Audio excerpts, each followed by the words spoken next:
സമസ്ത കേരള ജമിയത്തുൽ ഉലമയ്ക്ക് 100 വയസ്സ്. സ്ഥാപക ദിനമായി ഇന്നു മുതൽ ഒരു വർഷം നീളുന്ന വിപുലമായ പരിപാടികളാണ് സംഘടിപ്പിക്കുന്നത്. മലയാളി മുസ്ലിം സമൂഹത്തിന്റെ സാംസ്കാരിക മുന്നേറ്റത്തിലും വിദ്യാഭ്യാസ പുരോഗതിയിലും സുപ്രധാന സ്ഥാനം അടയാളപ്പെടുത്തിയാണ് സമസ്ത 100ാം വർഷത്തിലേക്ക് കടക്കുന്നത്. 1921 മലബാർ സമരാനന്തരം മുസ്ലിം സമൂഹം അനുഭവിച്ച നിരവധി വെല്ലുവിളികളുടെ പശ്ചാത്തലത്തിലായിരുന്നു സമസ്തയുടെ പിറവി. കൊടുങ്ങല്ലൂർ കേന്ദ്രീകരിച്ച് രൂപപ്പെട്ട മുസ്ലിം ഐക്യസംഘത്തിന് ബദലായാണ് കോഴിക്കോട് കേന്ദ്രീകരിച്ച് 1926 ജൂൺ 26 സുന്നി പണ്ഡിതർ സംഘടിച്ചത്.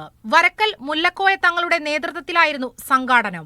ഇന്ത്യ സ്വതന്ത്രമായ ശേഷം കേരളത്തിലുടനീളം വിപുലപ്പെടുത്തിയ മദ്രസ സംവിധാനമാണ് സമസ്തയുടെ വലിയ സംഭാവനകളിലൊന്ന്. ഇന്ത്യയിലെ മറ്റു സംസ്ഥാനങ്ങളിലെ മുസ്ലിങ്ങളിൽ നിന്നും വ്യത്യസ്തമായി കേരള മുസ്ലിങ്ങൾക്ക് അസ്തിത്വം നിർമ്മിക്കുന്നതിൽ സമസ്ത പങ്കുവഹിച്ചു. 1989 സമസ്ത പിളർന്നു. എങ്കിലും വിദ്യാഭ്യാസ മേഖലയിൽ ഇരുവിഭാഗവും മത്സരബുദ്ധിയോടെ പ്രവർത്തിച്ചത് വലിയ മുന്നേറ്റത്തിന് വഴി തുറന്നു. മതവിദ്യാഭ്യാസവും സാങ്കേതിക പരിജ്ഞാനവും സമന്വയിപ്പിക്കുന്ന 100 കണക്കിന് വിദ്യാഭ്യാസ സ്ഥാപനങ്ങളാണ് സമസ്തയ്ക്ക് കീഴിൽ ഇപ്പോൾ പ്രവർത്തിക്കുന്നത്. സമസ്തയുടെ മാതൃസംഘടനയെ നയിക്കുന്ന EK വിഭാഗം സ്ഥാപക ദിന പരിപാടികൾ കോഴിക്കോട് വരക്കൽ മഖാമിലാണ് നടക്കുന്നത്. 100ാം വാർഷികത്തിന്റെ ഭാഗമായി 100 പുസ്തകങ്ങളും പ്രസിദ്ധീകരിക്കും.